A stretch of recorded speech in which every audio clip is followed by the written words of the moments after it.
5% in the past few years. What do you oversee China's economy and its contribution to the whole world economy growth?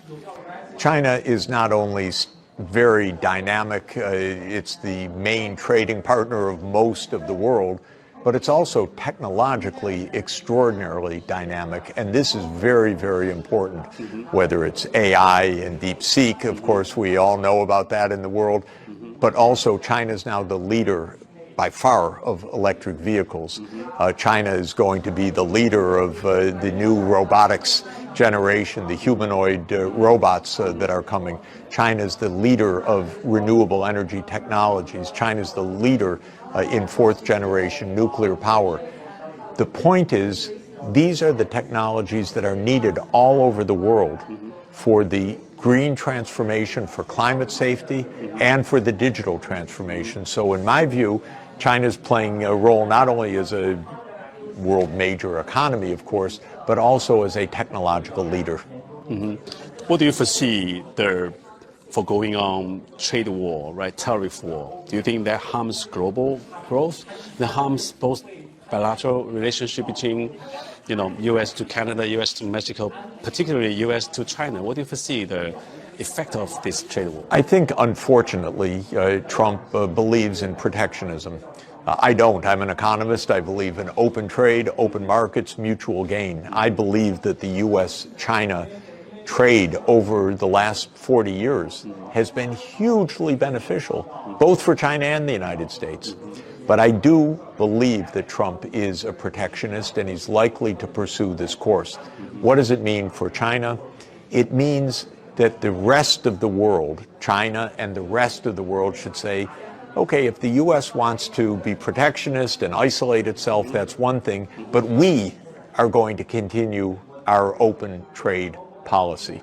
So I'm hoping that China and, of course, the other countries of the BRICS, and I'm hoping the European Union, very important, and I know that the emerging markets and developing countries of the world all want to say, if the U.S. is protectionist, it doesn't stop the rest of us from still having an open, dynamic trade and finance relationship. That's how this should be approached. Of course, I'm trying to talk the U.S. out of protectionism because I don't think it's good for the U.S.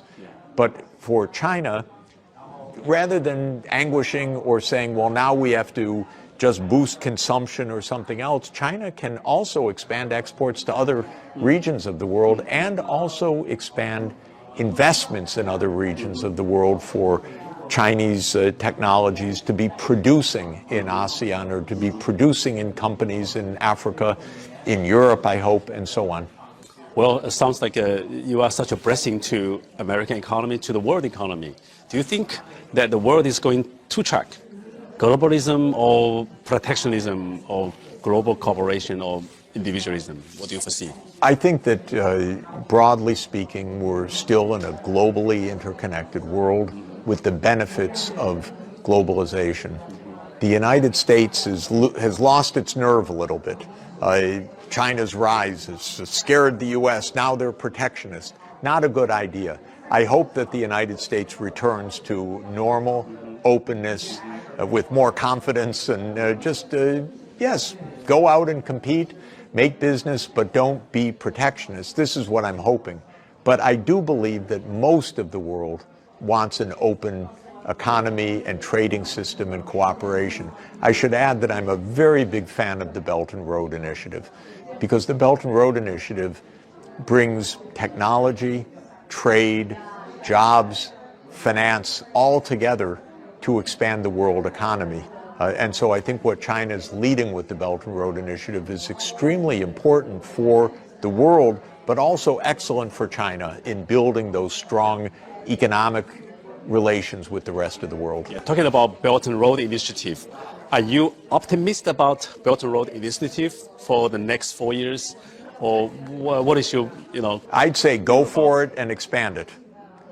My one little piece of advice is, for the poorer countries, I hope China makes the loans longer term, because if the loans are short term, well, then these poor countries won't be able to pay. But if they're long term, what China is going to do is promote economic growth. rapid growth in Africa, rapid growth in Southeast Asia.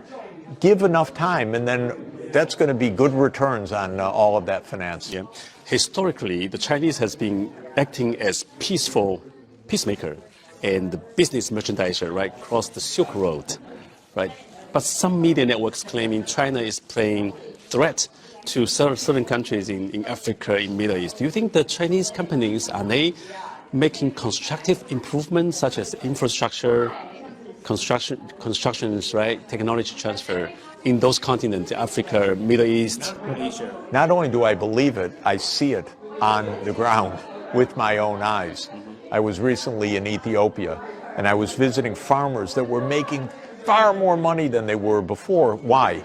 China helped provide electrification, and China provided rail from Addis Ababa to Djibouti. Now these farmers are growing cash crops, making a lot of money because the infrastructure is there. That's what China made possible. So I haven't seen any threats, only the benefits of trade and investment. This is my own experience with my own eyes. That is the solution to end poverty in Africa.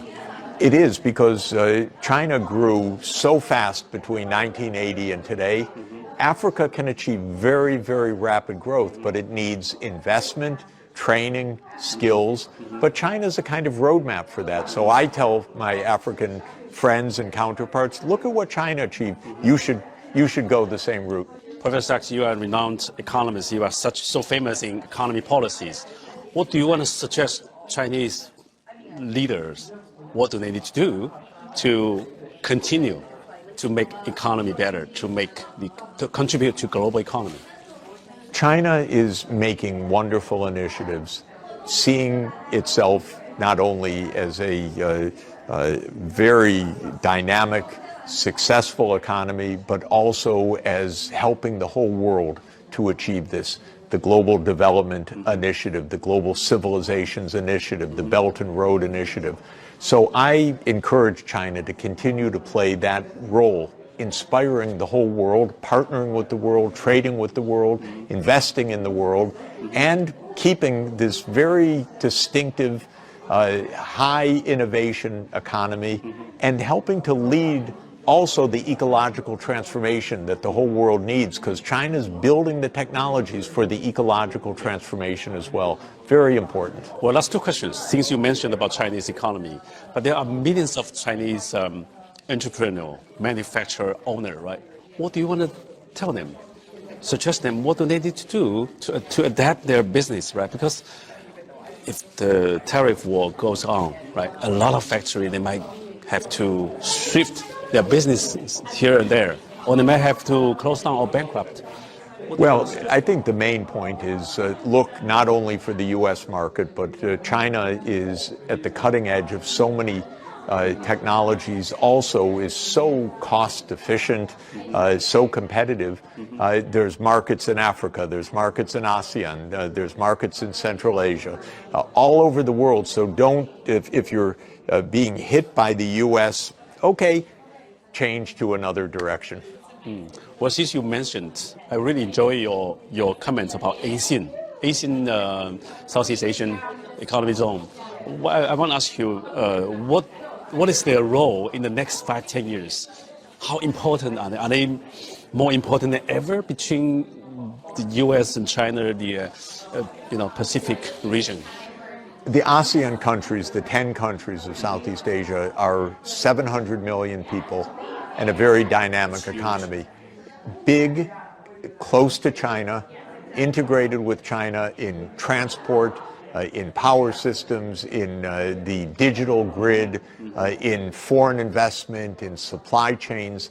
That's a very strong relationship. Right. One of the areas that I'm working in is trying to help bring the Greater Bay Area, Hong Kong, Shenzhen, Guangzhou, the Greater Bay Area, together with the ASEAN countries, because that is such a great fit for economic development. How difficult those ASEAN countries, do they have to take side?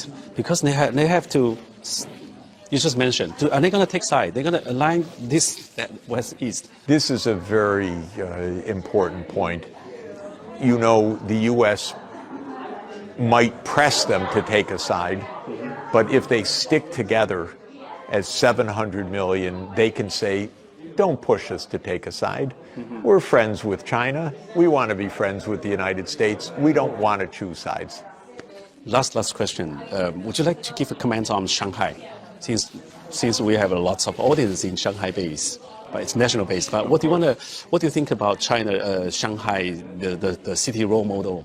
They have been shining. Shanghai has been shining in the past 40 years plus. You know, I'm from New York City. Exactly. And New York and Shanghai are really the twins because we're each at the end of a major river system. We're each the great commercial, financial, industrial hub in the history of our respective countries. So I go to Shanghai often and I love it. And it's, of course, a dynamic, remarkable place. And I've seen before my own eyes in the last 30 years